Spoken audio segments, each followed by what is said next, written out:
안녕하세요. 우리 시청자 여러분. 오늘도 건강하고 평안한 하루 보내고 계시는지요? 날씨가 쌀쌀해지거나 마음이 적적할 때면 문득 그런 생각이 들지 않으세요? 나는 어디서 왔을까? 우리 조상님들은 대체 어떤 분들이었기에 지금의 내가 여기 있는 걸까? 하는 그런 깊은 생각 말입니다. 여러분, 혹시 주변에서 가장 흔하게 만나는 성씨가 무엇인가요? 흔히 김씨, 씨, 박씨라고들 하시죠. 그 중에서도 오늘 제가 특별히 이야기 나누고 싶은 분들은 바로 전주희 씨 분들입니다. 사실 전 세계 어디를 가도 전주희 씨라고 하면 아, 조선의 왕족이구나 하고 귀한 대접을 받곤 합니다. 그런데 말입니다. 정작 본인의 뿌리에 대해 얼마나 자세히 알고 계신가요? 혹시 명절에 손주들이나 자녀들이 모였을 때 이런 질문 받아보신 적 없으세요? 할아버지, 우리 조상님은 왜 왕이 됐어요? 전주희 씨는 원래부터 잘 살았나요? 이런 순수한 질문들 말입니다. 그때 여러분은 뭐라고 대답해 주셨나요? 어머나, 갑자기 물어보니 당황스럽네. 그냥 옛날에 이성계 할아버지가 나라를 세우셨지 하고 짧게 얼버무리지는 않으셨는지요? 사실 내 뿌리를 제대로 모른다는 건 단순히 지식을 모르는 것 이상의 문제입니다. 우리가 평생 일구어온 가문의 자부심이 한순간에 흐릿해지는 일일 수도 있기 때문입니다. 특히 우리 50대에서 70대 시니어 세대에게 가문이란 무엇입니까? 자식들에게 물려줄 마지막 자부심이자 정신적인 기둥 아니겠습니까? 그런데 이걸 제대로 설명하지 못하면 참으로 속상하고 허전한 마음이 듭니다. 남의 집 이야기는 줄줄 꿰면서 정작 내 조상님 이야기는 모른다면 그것만큼 안타까운 손해가 어디 있겠습니까? 자부심은 아는 만큼 커지는 법이니까요. 저도 사실 비슷한 경험이 있습니다. 젊을 때는 먹고 살기 바빠서 족보가 뭐고 시조가 누구인지 신경 쓸 겨를이 없었지요. 그러다 어느 날 손주가 학교 숙제라며 가계도를 그려오라는데 적어줄 말이 없어서 참 미안했던 기억이 납니다. 우리 세대분들 다들 공감하시죠? 자식들 키우고 손주들 돌보느라 내 뿌리 찾는 건 늘 뒷전이었습니다. 하지만 여러분, 오늘 이 영상을 끝까지 보신다면 그런 걱정은 이제 끝입니다. 99%의 사람들이 모르는 전주희 씨의 진짜 비밀을 제가 아주 쉽고 재밌게 들려드릴 거니까요. 이 영상 하나만 딱 보시면 앞으로는 가족들 앞에서 당당하게 우리 조상은 이런 대단한 분들이었어 라고 어깨 펴고 말씀하실 수 있을 겁니다. 절대 놓치지 마시고 저와 함께 가문의 비밀을 찾아 아주 먼 과거로 여행을 떠나보시죠. 자, 그럼 본격적으로 이야기를 시작해 보겠습니다. 여러분, 전주희 씨의 시작이 언제부터인지 아시나요? 많은 분이 조선을 세운 태조 이성계 대왕부터라고 생각하시지만 사실은 그보다 훨씬 전인 신라 시대로 거슬러 올라가야 합니다. 전주희 씨의 시조님은 이한이라는 함자를 쓰시는 분이셨습니다. 이분은 신라 문성왕 때 사공이라는 아주 높은 벼슬을 지내셨던 귀족이셨지요. 여기서 잠깐 사공이 무슨 벼슬인지 궁금하시죠? 요즘으로 치면 국토교통부 장관이나 나라의 큰 공사를 책임지는 고위 공직자라고 보시면 됩니다. 그러니까 전주희 씨, 가문은 처음부터 기반이 탄탄했던 명문가였던 셈입니다. 그런데 말입니다. 이렇게 잘 나가던 가문이 왜 전주라는 곳에 터를 잡게 되었을까요? 당시 전주는 풍요롭고 살기 좋은 땅이었습니다. 시조 이한 어른께서는 단순히 권력만 쫓은 게 아니라 자손들이 대대로 복을 누리며 살 수 있는 명당을 고르고 고르셨던 것이죠. 우리도 자식들 키울 때 어디가 학군이 좋나, 어디가 살기 좋나 고민하지 않습니까? 우리 조상님들도 똑같은 마음이셨던 겁니다. 전주의 따뜻한 기운을 받으며 가문의 기틀을 닦으신 거죠. 하지만 여러분, 인생이 늘 탄탄대로면 얼마나 좋겠습니까? 우리 삶이 그렇듯 가문의 역사에도 큰 폭풍우가 몰아치게 됩니다.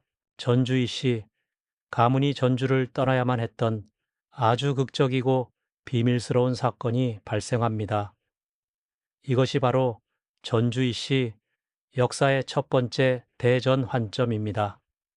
시조로부터 수백 년이 흐른 뒤에 목조 이한사라는 분이 계셨습니다. 이분은 전주에서 아주 영향력이 큰 인물이었는데요. 어느 날 전주에 새로 부임한 우두머리 관리인 산원과 큰 갈등이 생기고 맙니다. 이야기에 따르면 관리가 아끼던 여인을 두고 벌어진 다툼이었다고도 하고 관리의 횡포에 맞선 것이라고도 전해집니다. 중요한 건 이 사건 때문에 이한사 어른께서 가문 전체를 이끌고 야반도주를 하듯이 전주를 떠나야 했다는 사실입니다. 여러분, 한번 상상해 보세요.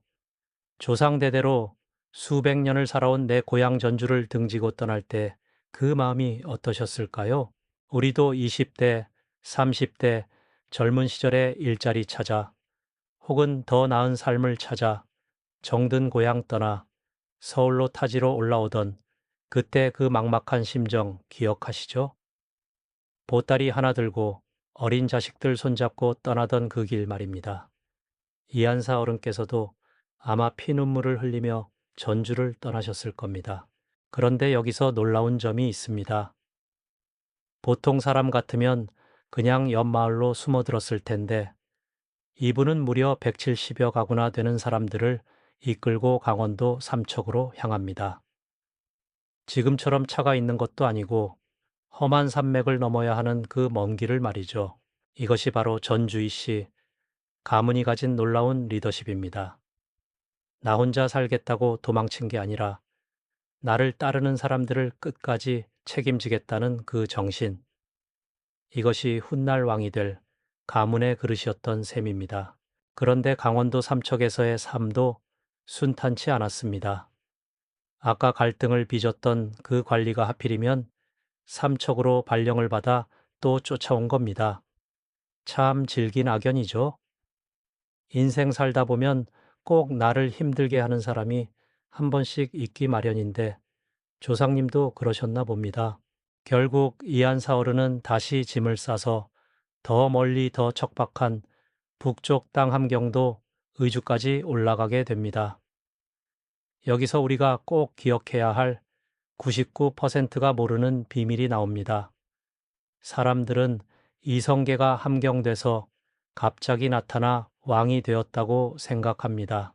하지만 사실은 이한사 어른부터 시작해서 4대에 걸쳐 북방의 거친 땅을 개척하고 그곳의 사람들을 포섭하며 힘을 키웠던 인고의 시간이 있었습니다. 전주라는 따뜻한 남쪽 땅을 잃었지만 대신 그들은 북방의 용맹한 기상과 넓은 영토를 얻었습니다. 이것을 요즘 말로 하면 무엇이라고 할까요? 위기를 기회로 바꾸는 힘이라고 할 수 있겠죠. 원래 하던 방향을 틀어서 새로운 성공을 찾는 지혜입니다. 우리 시니어분들도 평생 일하시면서 한 번씩은 큰 위기를 겪으셨을 겁니다. 사업이 망하기도 하고 믿었던 사람에게 배신을 당하기도 하죠. 하지만 그 고난이 있었기에 지금의 단단한 우리가 있는 것 아니겠습니까? 전주희 씨 가문도 그랬습니다. 전주를 떠난 것이 비극이 아니라 대업을 위한 신의 한 수였던 것입니다. 함경도 땅에서 전주희 씨 가문은 원나라의 간섭 속에서도 꿋꿋하게 세력을 키웠습니다. 그리고 드디어 때가 왔을 때 태조 이성계의 아버지인 환조 이자춘 어른께서 다시 고려의 품으로 돌아옵니다. 수백 년 전 전주를 떠났던 가문이 이제 나라를 구할 영웅이 되어 돌아온 것이죠. 여기서 우리가 배울 점은 기다릴 줄 아는 인내입니다. 시조, 이한부터 태조, 이성계까지 무려 22대라는 긴 세월 동안 가문은 한 번도 자신들의 정체성을 잊지 않았습니다. 당장 왕이 되겠다는 욕심보다는 실력을 쌓고 때를 기다렸습니다. 우리도 자식들 키울 때 당장 성적 안 나온다고 재촉하기보다 믿고 기다려주는 마음이 중요하지 않습니까? 결국 큰 인물은 하루아침에 만들어지는 게 아니라 가문의 내력이 쌓여 만들어지는 법입니다. 어디서든 뿌리를 내리는 생존력 또한 대단한 유산이지요. 여러분, 이제 전주희 씨의 진짜 저력이 무엇인지 조금은 느껴지시나요? 왕족이라는 화려한 이름 뒤에는 수백 년의 눈물과 이주, 그리고 인내의 시간이 있었습니다. 이것을 알고 나면 우리 전주희 씨 시청자분들은 물론이고 다른 분들도 가문의 역사가 소중하게 느껴지실 겁니다. 자, 이제 오늘 나눈 이야기를 명료하게 요약해 보겠습니다. 집중해서 들으시느라 놓친 부분이 있다면 이번 기회에 꼭 기억해 두세요. 첫째, 전주희 씨는 신라시대부터 시작된 유서 깊은 명문가였습니다. 시조 이한 어른은 이미 높은 벼슬을 지내며 기틀을 닦으셨습니다. 둘째, 고향 전주를 떠나 삼척과 함경도로 향했던 고난의 길은 미래를 위한 위대한 이주였습니다. 셋째, 조선의 건국은 운이 아니라 22대에 걸친 철저한 준비와 인내의 결과였습니다. 99%가 모르는 진짜 비밀은 바로 이 꾸준함에 있었습니다. 이제 당장 하셔야 할 일이 하나 있습니다. 오늘 저녁에 가족들이나 손주들에게 이 이야기를 한번 들려줘 보세요. 할아버지가 혹은 할머니가 재미있는 이야기 하나 해줄까? 하시면서 말이죠. 우리 조상들이 이렇게 멋진 분들이었단다. 라고 말해주면 아이들의 눈빛이 달라질 겁니다. 성씨는 단순히 이름 앞에 붙는 글자가 아닙니다. 조상님이 수천 년을 버텨 우리에게 전해준 고귀한 유산입니다. 오늘 제 이야기가 유익하셨다면 주변 친구분들에게도 공유해 주세요. 다음 시간에도 여러분의 삶에 힘이 되는 지혜로운 이야기로 찾아뵙겠습니다. 감사합니다.